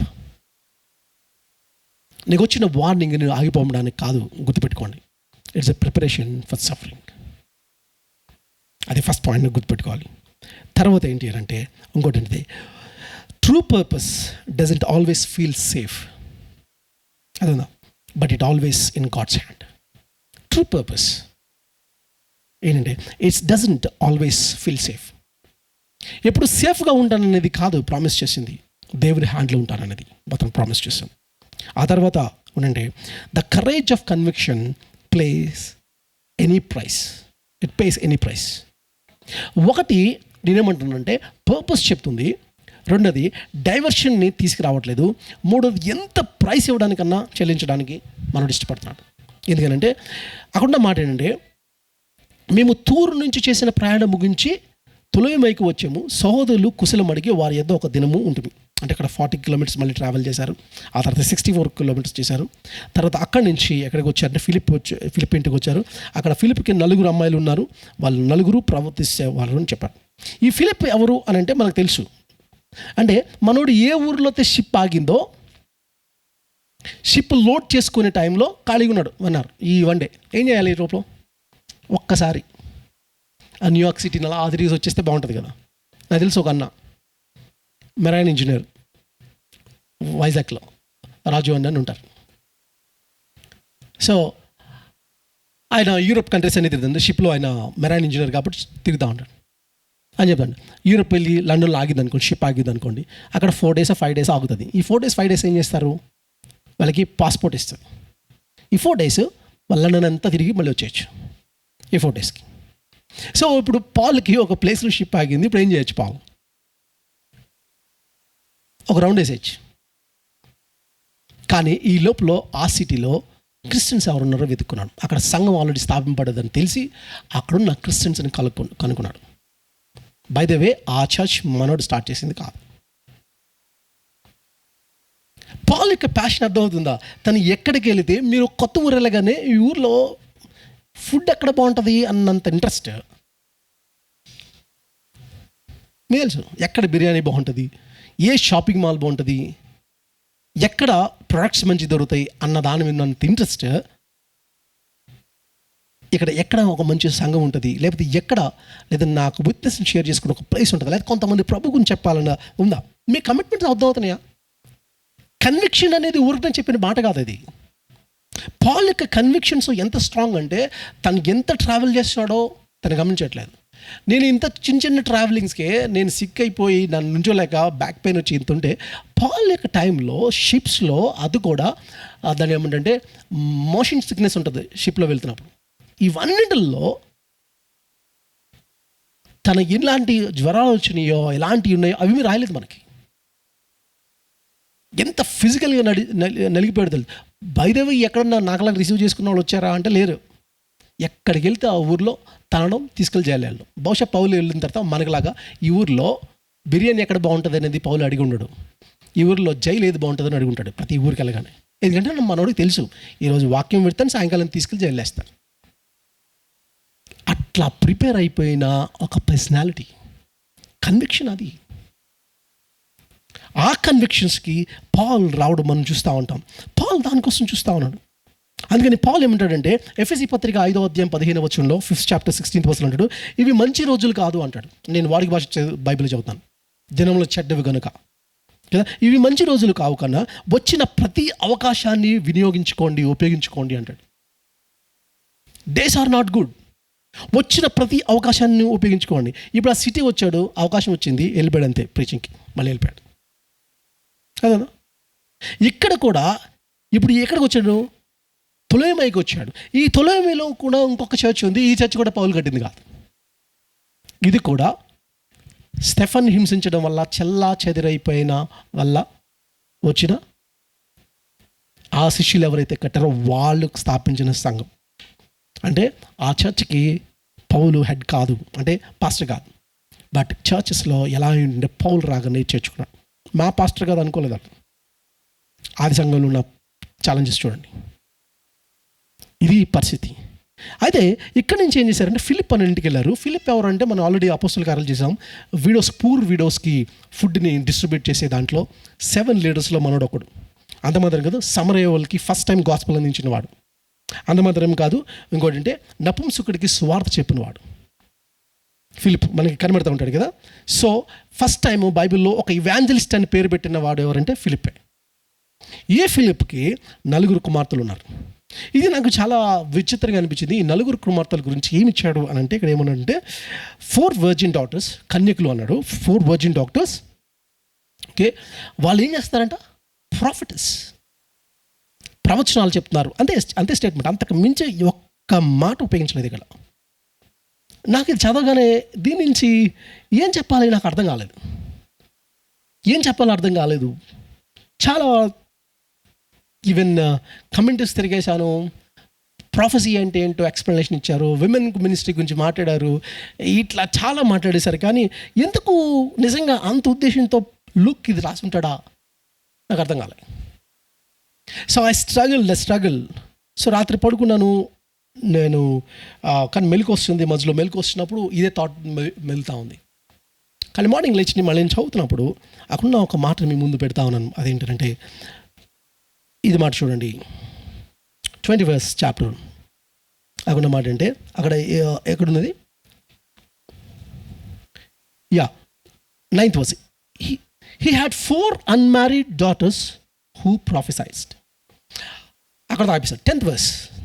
After we had been there for the number of days, a prophet named Agabus came down from the Judea. Coming out to us, he took Paul's belt, tied his own hands and feet with it, and said, "The Holy Spirit says, in this way the Jewish leaders in Jerusalem will bind the owners of this belt." అక్కడ ఇంకొక profit వచ్చాడట. Profit వచ్చి చెప్తా ఉన్నాడు. అతని పేరేంటి? అగబస్ అని వచ్చాడు. వచ్చి పౌల్ని ఒక బెల్ట్తో కట్టాడట. నువ్వు వెళ్ళే ప్లేస్లో ఇలాగే కట్టారు, నీ హింసిస్తారని చెప్పాడు. ఇప్పుడు నాకు అర్థమవుతుంది. అపోస్తలుల కార్యాలు గ్రంథం is not about acts of apostle, it's an acts of holy spirit. Luke మొట్టమొదటి రాసింది, తన గ్రంథాన్ని రాసింది ఏంటి అంటే యేసు ప్రభు యొక్క జీవిత చరిత్రను రాసుకుంటూ వచ్చాడు. ఎవరు రిప్రజెంట్ చేస్తున్నాడు కేసుని? థియోఫిలస్కి రాస్తున్నాడు. పార్ట్ 2 థియోఫిలస్కి మళ్ళీ రాస్తున్నాడు. ఆయన తిరిగి వెళ్ళిపోయిన తర్వాత, నేను వెళ్ళిన తర్వాత వేరొక ఆదరణకర్తను పంపిస్తానో, ఆదరణకర్త ఎలా సంఘాన్ని నడుపుతున్నాడో రాసిన గ్రంథమే అపోస్తల కార్యాలు. కానీ మనం ఏమంటే యాక్ట్స్ ఆఫ్ అపోస్టల్స్ అన్నాం. కానీ ఇంకా నేను ఒకవేళ టైటిల్ పెడితే నేనేం పెడతానంటే ఇది అపోస్తలు చేసిన కార్యాలు కాదు, ఆత్మ చేసిన కార్యాలు. ఆత్మ ఏం చేస్తుంది కార్యాలంటే ఒక వ్యక్తి యొక్క చేస్తుంది. ఆల్రెడీ మనోడు ఎక్కడున్నాడు అని అంటే ఫిలిప్ ఇంట్లో ఉన్నాడు. ఫిలిప్ ఇంట్లో 4 ప్రాఫిటీస్ ఉన్నారు. ఈ ప్రాఫిటీస్ పనికి రాలేదు, బయట నుంచి ఆడొచ్చి చెప్పాల్సి వచ్చింది. ఎక్కడున్నవాడికి ఎలా ఉంటుంది? ఇప్పుడు నేను సింగర్ కాకుండా వేరే సింగరా పాడడానికి? నేను పాస్టర్ కాకుండా వేరొక పాస్టరా? నేను కాక వేరొక రాజుయా? తెలుసు కదా క్రిస్మస్లో డైలాగ్, యూదుల రాజు. నేను కాక వేడొకడా?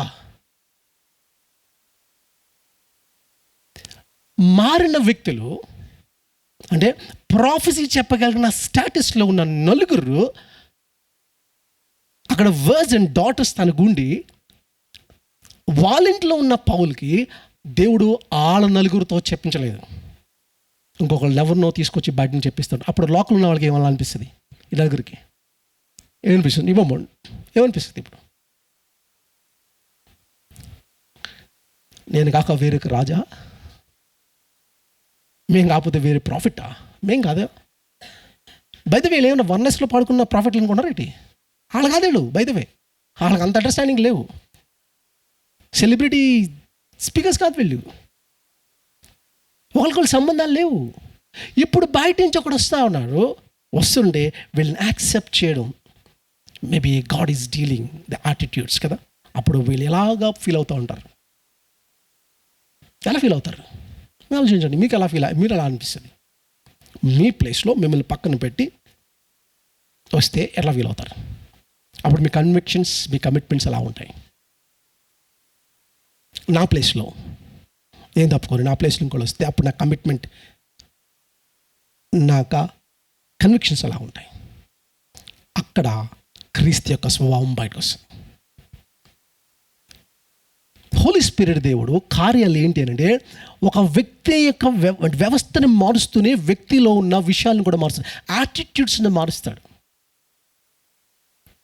అది కూడా ప్యారల్గా తీసుకొస్తా ఉన్నాడు.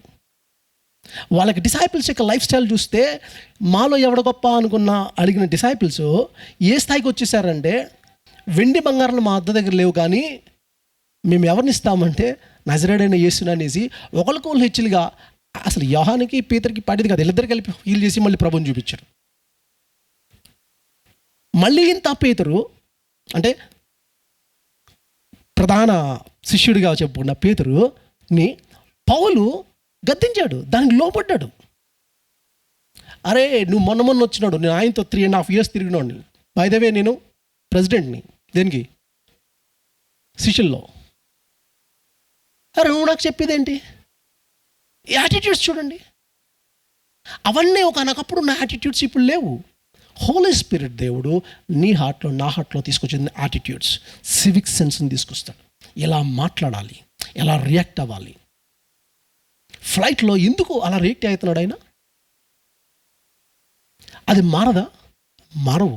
ఎందుకు తెలుసా? అది హోలీ స్పిరిట్ దేవుని యొక్క ఇన్వాల్వ్మెంట్ ద్వారా ఒక వ్యక్తిలో ఉన్న విషయాలు మారుతూ ఉంటాయి. నేను పక్కడికి అభ్యంతరంగా ఉంటున్నానన్న విషయం నేను ఎందుకు ఆలోచించలేదు, నా మనసాక్షి ఎందుకు పనిచేయట్లేదు అంటే హోలీ స్పిరిట్ దేవునికి ఇన్వాల్వ్మెంట్ లేదు. అందుకని పక్కడికి అభ్యంతరంగా ఉన్నాను. గట్టిగా ఫోన్లో మాట్లాడటం, రోడ్డు మీద స్పీడ్ చేయడం. దేవుడు మన యాటిట్యూడ్స్ని కూడా తీసుకొస్తూ ఉంటాడు, దాన్ని కూడా సరి చేస్తూ ఉంటాడు. అర్థమైనా? సో దేవుడు ఎట్లా తన యొక్క విషయాలను చెప్తా ఉన్నాడో, మన యాటిట్యూడ్స్ని ఎలా తీసుకొస్తా ఉన్నాడో మనం ఆలోచించాలి. నాలో ఏమనుకుంటామంటే, మనం ఎంత స్ట్రాంగ్ అనుకున్నా ఎక్కడో చిన్నవి ఉంటాయి. అవి ఏంటంటే క్రీస్తు యొక్క పోలికలకు రావడానికి అడ్డొచ్చి ఉంటాయి. అవి దేవుడు ఏం చేస్తాడంటే మీకు స్పౌసుల ద్వారా చెప్తాడు. మీకు నథింగ్ అనుకున్నది మీ స్పౌస్కి మాత్రం సంథింగ్ అయిపోద్ది. మీరు ఈజీగా తీసుకుంది, మీ స్పౌస్కి చాలా కష్టంగా ఉంటుంది కదా. వాళ్ళకి కష్టమైంది మీకు ఈజీ అవుతుంది. అలాగే దేవుడు డీల్ చేసి ఉంటాయి. అది కూడా అలా డీల్ చేస్తూ ప్యారలల్గా దేవుడు ఏం చేస్తాడంటే హోలీ స్పిరిట్ దేవుని ద్వారా ఏంటంటే చిన్నవి ఆయన ఏం చేస్తాడంటే కల్టివేట్ చేసుకుంటూ ఆయన పోలికలోకి చెక్కుడు తీసుకొస్తూ ఉంటాడు. ఆలోచించాలి, ఇలాగ దేవుడు మన యాటిట్యూడ్స్ని తీసుకొస్తూ ఉంటాడు. అర్థమైనా? అందుకని పాల్ని ఇప్పుడు వాళ్ళు వెళ్ళొద్దు అన్నప్పుడు గుర్తుపెట్టుకోండి, నేను అక్కడ అన్న మాట ఏంటంటే నేను వెళ్తాను, ఖచ్చితంగా వెళ్ళాలి. వెళ్ళకపోతే నా పరిస్థితి ఏంటంటే ఖచ్చితంగా నేను వెళ్ళకపోతే ఈ పని జరగదు. మీరు ఆలోచించండి, తను వెనక లాగడానికి ఎంత చేసినా నేను చనిపోవడానికన్నా రెడీ. అదే మాట ఉపయోగించాడు, willingness to pay any price. ఎంతన్నా సరే నేను మాత్రం వెనక్కి తగ్గేది లేదు అని అంటాం. దానికి వాళ్ళందరూ కలిపి అన్న మాట ఏంటో తెలుసా? అన్న మాట అంటే జెరూసలేము వెళ్ళడానికి ప్లాన్ మానుకో అంటే ఒప్పుకోలేదు. స్టిల్ వాళ్ళందరూ కలిపి అన్నది the will of the lord be done. అవున మాట అంటే దేవుని చిత్తము జరగాక. ఈ మాటని మనం క్లోజ్ చేసుకుందాం. ఒక్క మాట, దేవుని చిత్తం జరగడం. సమూయేలుకి మొదటి గ్రంథంలో మీకు కనబడుతుంది. అదేంటంటే సొలొమోను యొక్క సమూయేలు యొక్క గురువు సమూయేలు చిన్నాడు. సమూయేలుకి దేవుడు కనబడ్డాడు. దేవుడు దూత కనబడిన తర్వాత మాట్లాడిన తర్వాత వచ్చి చెప్తా ఉన్నాడు, దేవుడు నీ కుమారుని చంపేస్తాడు, నీ వ్యవస్థను తాపేస్తాడు. దానికి ఏమన్నాడు తెలుసా? ఏమన్నాడు? తను ఏమన్నాడు? అదే తన గురువు ఏమన్నాడు? అక్కడ మాట ఏంటి తెలుసా? తన గురువు ఏమన్నాడు తెలుసా? ఇంకా సమూయేలు దేని మరుగు చేయక సంగతి అంతయో అతనికి తెలియజెప్పాను. ఏలి అన్నమాట అంటే సెలవిచ్చిన వాడు యెహోవా తన దృష్టికి అనుకూలమైన దాన్ని ఆయన చేయునుగాక. దై విల్ బి డన్ అంటే అర్థం ఏంటి తెలుసా? ఒక ఎంటీ పేపర్ మీద చెక్ మీద సైన్ చేసి ఇచ్చేయడమే. నువ్వు ఏదైనా రాసుకో ప్రభా, దై విల్ బి డన్, నీ చిత్తం జరుగాక. ఆ పేపర్ మీద నువ్వేదైనా రాసుకో, ముందే నేను సైన్ చేస్తాను. ఎంత అనంటే నువ్వేం రాస్తానో తెలియదు, ఆ యెరూషలేము వెళ్తాను, ఏం జరుగుతుందో నాకు తెలియదు, కానీ నేను వెళ్తాను. అక్కడ నన్ను చంపుతారో వదిలేస్తారో నాకు తెలియదు, but I'm willing to die. దానికోసం ఏదైనా అనుకుంటాను. ఇప్పుడు వదిలేసుకున్నాను నేను పాలన్నమాట.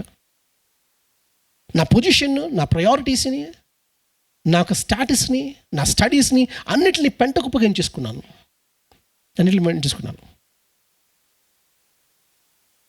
కాబట్టి మీరు ఆలోచించండి, నీ చిత్తము జరగాక. మత్తయి సువార్తలో ఉపయోగించిన మాట అది, ప్రభు నేర్పిన ప్రార్థనలో, పరలోకమందున్న మా తండ్రి నీ నామం పరిశుద్ధపరచబడగాక. ఆ తర్వాత పాయింట్, నీ రాజ్యం వచ్చుగాకతో లింక్ అయిన ఇంకో పాయింట్ ఏంటి? తర్వాత పాయింట్, నీ చిత్తము పరలోకంలో నెరవేరినట్లు భూమి యందు నెరవేరేనగాక. ప్రభా, నీ రాజ్యం కోసం ఎదురు చూస్తున్నాను. అది ఎలాంటి రాజ్యం తెలుసా? నీ చిత్తం పరలోకం నెరవేరుతుంది, అలాగే భూమి మీద ఇదిగో మా యొక్క ఫిజిక్స్లో, లాస్ మీద, నియమాల్లో నీ చిత్తం నెరవేరుతుంది. కానీ నా హృదయాల్లో, నా జీవితంలో, నా ఫ్యామిలీలో నీ చిత్తం జరగట్లేదు. ఇక్కడ కూడా నీ చిత్తం జరిగే రాజ్యం రావాలి. అక్కడ జరుగుతున్నట్టే ఇక్కడ కూడా జరగాలి. పైనంతో కింద అంతే. హెవెన్ అండ్ ఎర్త్ని క్రియేట్ చేసిన వాడు ఆయన చెప్తున్న మాట అంటే, అక్కడ నెరవేరినట్లు ఇక్కడ కూడా నెరవేరే రాజ్యం రావాలి.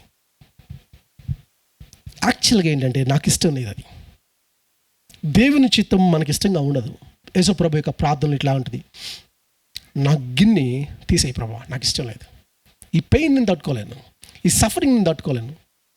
ఉగ్రత పాత్ర తీసేయి కదా, ద కప్ ఆఫ్ రాత్ అని అంటాం కదా, తీసేయి. అయినను ఆయన ప్రార్థనలు చూడండి, అయినను నా చిత్తం కాదు నీ చిత్తం. గుర్తుపెట్టుకోండి, దేవుని చిత్తం నీ చిత్తంగా చేసుకోవాలని అంటే అంత ఈజీ కాదు. దానికి చెమట రక్త బిందులుగా మారుతుంది. That's not so simple. కన్విక్షన్స్లో ఉండే పాయింట్ ఏంటంటే అంత ఈజీ కాదు ప్రభుతో ట్రావెల్ చేయడం. రెడ్ కార్పెట్ వేసి రోజెస్తో, బర్డ్స్తో నేను ఫ్లవర్స్ వేసి ఊరేగించేది కాదు. అందుకని డిసైపుల్షిప్ అనేది ఇస్ ఎ కాస్ట్లీ అఫైర్. ఇందాక వరకు మీరు పాడుకున్న పాటలు ఏదైతుందో, కోతకు సమయం పనివారు తక్కువ మంది ఉన్నారు, కానీ పనివారు ఉన్నారంటే ఎక్కువ మంది ఉన్నారు. పనివారు వాక్యం కొదువవుతుందంటే ఎక్కువైపోతుంది వాక్యం, కానీ సత్యం బోధించే వాళ్ళు తక్కువ అవుతారు, కొదువయ్యారు. ఇలాంటి సమయంలో మీకేమన్నా ప్యాషన్ ఉందా? కన్విక్షన్స్ ఉన్నాయా? సత్యం తీసుకువెళ్ళాలని కన్విక్షన్స్ ఉన్నాయా? లేకపోతే మీ కన్విక్షన్స్లో ఒక వర్షం అడ్డొస్తుందా? ఒక హెల్త్ అడ్డొస్తుందా? ఏమడ్డొస్తుంది? దేవుణ్ణి మీ పూర్ణ హృదయంతో, పూర్ణాత్మతో, పూర్ణ శక్తితో ప్రేమించడానికి, ఇవాంజలిజం చేయడానికి, ప్రభు గురించి నీ ఫ్రెండ్స్ని పరిచయం చేయడానికి ఏమండొస్తా ఉన్నాయి. పాల్కి ఒక డిఫరెన్స్ తెలుసు. He knows the difference between the danger and disobedience. అదే డిజోబీడియన్స్కి, డేంజర్కి మధ్య ఉన్న తేడా ఏంటో పాల్కి తెలుసు.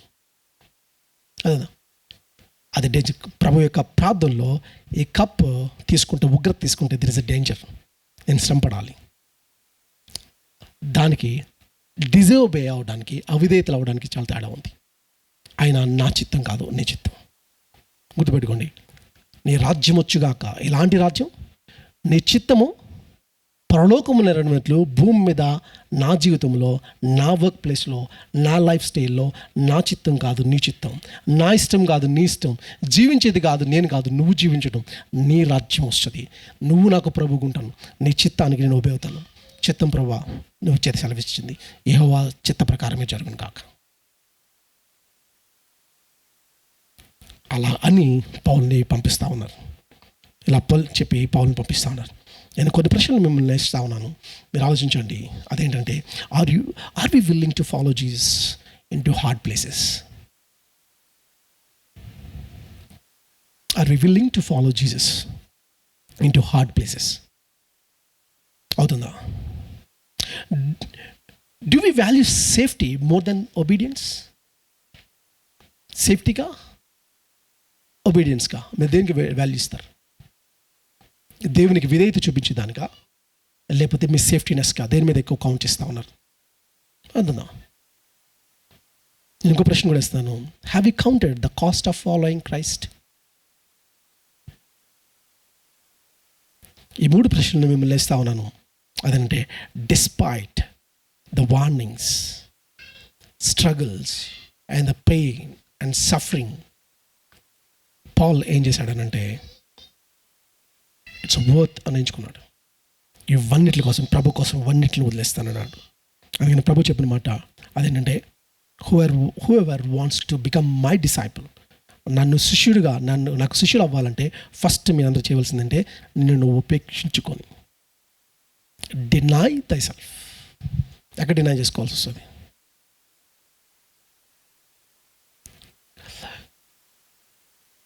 ఒకవేళ చాలా ఇయర్స్ బ్యాక్ ఒక మీటింగ్ పెట్టినప్పుడు రాజమండ్రిలో ఒక ప్రోగ్రామ్ చేసాం, ఇయర్స్ బ్యాక్ జిఎన్జిలో ఉన్నప్పుడు. అదేంటంటే స్టేజ్ మీద పిలిచి యంగ్స్టర్స్ని ఒక ఐడియా పెట్టి దాని మీద ఒక చిన్న స్కిట్ అప్పటికప్పుడు వాళ్ళ ఆలోచన 1 minute 2 minutes ప్రజెంట్ చేయాలి. అలాంటి కొన్ని క్వశ్చన్స్ తయారు చేసి ఇచ్చాం. ఆ ప్రశ్న ఏంటంటే, ఒక ప్రశ్న ఇలా ఇచ్చి, మీరు లాక్ చేశారు, ఇంటికి లాక్ చేసుకున్నారు, చర్చికి బయలుదేరుతున్నారు, ఈ లోపల మీ రిలేటివ్స్ వచ్చారు. సో ఇప్పుడు మీ రెస్పాన్స్ ఏంటి? ఎలా రెస్పాండ్ అవుతారు? ఒకటి, గౌరవ రెడీ అయిపోయి చర్చికి తీసుకొచ్చేద్దాం అనేదా కమిట్మెంట్ ఫస్ట్. లేదంటే మీరుండండి, మేము వెళ్ళిపోతాం, వచ్చేస్తాం, అందులోకి ఇంట్లో ఉండండి అనేది రెండోది. మూడోది, వచ్చారు కదా అని మీరు కూడా లోపలికి వెళ్ళిపోయి చర్చ కట్టేసి కూర్చోవడం. ఈ మూడు ఏదైనా యాక్ట్ చేయొచ్చు, ఏదైనా చేయొచ్చు. వ్యూ ఏంటి? ఏ వ్యూని ప్రజెంట్ చేస్తారు? అదే టైంలో నీ ఫ్రెండ్ పిలుస్తా ఉన్నాడు, అదే టైంలో దానికంటే ఇంపార్టెంట్ థింగ్ ఏంటంటే బైబిల్ స్టడీ కూడా ఉంది. దేనికి ఇంపార్టెన్స్ పెరుగుతుంది? సో మీ కమిట్మెంట్స్, మీ కన్విక్షన్స్ మీకు వదులుతా ఉన్నాను. దేవుని వాక్యం జరుగుతుంది, ఓ ప్రక్కన నీ మొబైల్ నుంచి నీ ఫ్రెండ్స్ చాటింగ్ జరుగుతూ ఉంది. ఏది? ఎక్కడ మీ కన్విక్షన్స్? ఎక్కడ మీ కన్విక్షన్స్ కదా? ఇవన్నీ మనం ఆలోచించాలి. So what is God calling you to do today? ఈరోజు ఏం చేయాలని దేవుడు పిలుస్తూ ఉన్నాడు, ఏం చేయాలని చూస్తూ ఉన్నాడు? పౌలు తనకు మాట ఏంటంటే, the courage convicts, motivate others. అదేంటంటే ఇంకొకటి, ఇతరులను కూడా మోటివేట్ చేస్తుంది. పాల్ యొక్క డెసిషన్స్లో నీ చిత్తము జరుగ్గాక అనేది పాల్ యొక్క ప్రార్థన కాదు, వాళ్ళందరి ప్రార్థన. దేవుని చిత్తం జరుగ్గాక అని. అలా చిత్తం జరగాలంటే వాళ్ళకు కూడా రిస్క్లో ఉంటారు. గుర్తుపెట్టుకోండి, దేవుని చిత్తాన్ని నా చిత్తంగా చేసుకున్నప్పుడు నా లైఫే రిస్క్ కాదు, నా ఇంటి వాళ్ళని కూడా రిస్క్లో పెడతాను కదా. నా ఇంటి వాళ్ళని కూడా రిస్క్ పెట్టుకుంటాను దేవుని చిత్తాన్ని చేసాను. ఇప్పుడు నా పరిస్థితుల్లో, ప్రపంచం ఉన్న పరిస్థితుల్లో, ఇండియాలో ఇలాంటి కంట్రీలో క్రిస్టియానిటీకి అగెయిన్స్ట్గానే కాన్సెప్ట్స్ వస్తున్న టైంలో నేను అడుగుతాను, మీ కన్విక్షన్స్ ఎంత స్ట్రాంగ్ ఉంటాయా? ఇదే లీడర్ రేపు పొద్దున్న వచ్చి క్రిస్టియన్ అని అన్న వాళ్ళు చర్చ్కి వెళ్తే మీ ట్యాక్స్ ఎంత కట్టుకోవాలి? Extra tax 10%.